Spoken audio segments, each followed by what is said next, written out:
I want to bring in House Ways and Means Committee Chairman and member of the Joint Committee on Taxation, Congressman Jason Smith. How do you respond to that? And talk to me about the messaging and how crucial it's going to be between now and November. You know, it's amazing to hear the Democrats to criticize the cost of goods currently. The reason why there's such a high cost of goods is because of the $10 trillion spending spree that the Democrats did when they controlled the White House, the House, and the Senate.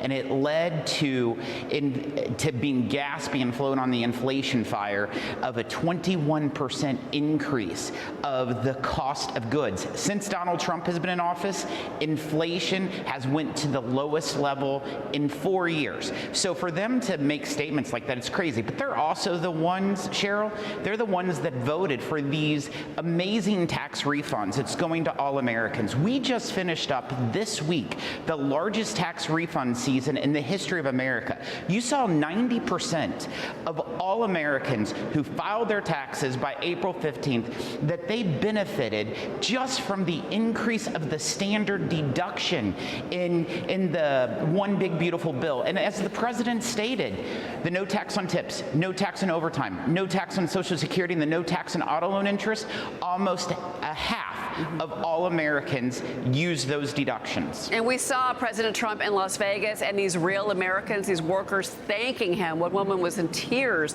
thanking him because it's helped her financial situation so much. And that's happening across the country, to your point. Now, the GOP tax cuts could not be in more stark contrast to the agenda for some people on the left. Your colleague, Ro Khanna, is considering running for president in 2028. This week, he praised New York Mayor Zohran Mamdani for his plans to tax the ultra-wealthy to help fund his freebie proposals, saying, quote, what a novelty to deliver on a campaign promise. Well, I guess kind of didn't get the memo that the mayor's already backing off all these key promises for free everything, free buses and free rent. You know, but Zohran Mamdani, he's not letting this setback or detour his dangerous socialist ambitions. And this is throughout the Democratic Party. Listen to this. Before I was the mayor, I was an assembly member of Astoria in Long Island City. At that time, I was told that you could only be a Democratic Socialist in Northwest Queens. Then I became the mayor. Now the next question is the state. Then the next question will be the country. I think that this is a politics that can flourish anywhere. Can you imagine, Congressman, a national socialist agenda? But you do see the AOCs, the Bernie Sanders, pushing this more and more, this progressive messaging on the left. Your response? Cheryl, without a doubt, it's not like we're waiting that could happen. That is exactly who is leading the Democrat Party in the House of Representatives. You have AOC, Tlaib, Omar. They're the one that basically forces Chuck Schumer and Hakeem Jeffries to bow down to their craziness, their Democrat socialist agenda. So that's happening exactly right now as we speak. And you know what? If the Democrats win the House, you talk about a tax, they'll increase taxes every which way that they can because they believe they know how to spend your money way better than you do. Yeah, and certainly we did just see that special election in New Jersey where that progressive candidate did win. Again, that election comes up again in November, but still, you know, it's interesting to see what's happening out there with these elections. Let's talk about what's happening, the business of Capitol Hill. The Senate's discussing a skinny budget reconciliation bill. Just fund ICE and Border Patrol. Now, the president wants it by June 1st. You've got senators like John Kennedy. He says he wants a chunky bill with other things thrown in because he doesn't think that you're going to get a chance at another reconciliation later on. You know, Speaker Mike Johnson's talked about a second reconciliation package in the fall.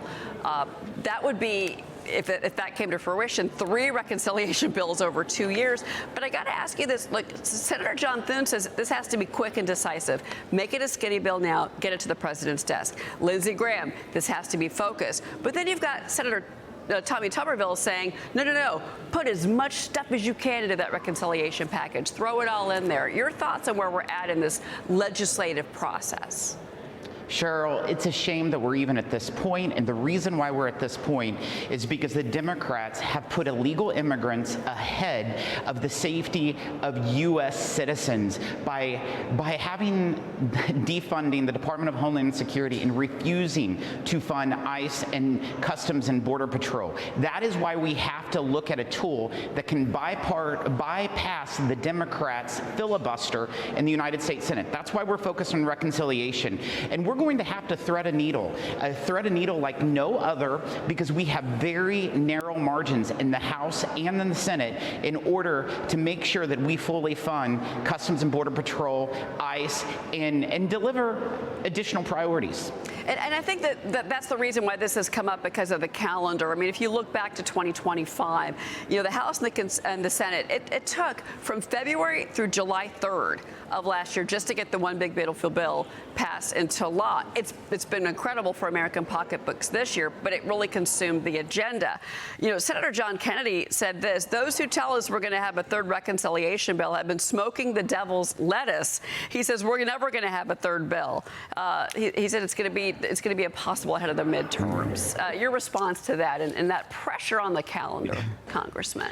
Senator Kennedy's right. No one needs to be smoking the devil's lettuce. But what I will say is it took us 2.5 years.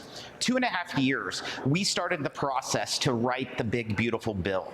And, the fact that we started 2 years before President Trump came in office for those 103 different tax titles that was within the big, beautiful bill, it took some time. We were able to deliver it by July 4th. It's not an easy process. We could only lose 2 members in the House. We lost 2 members.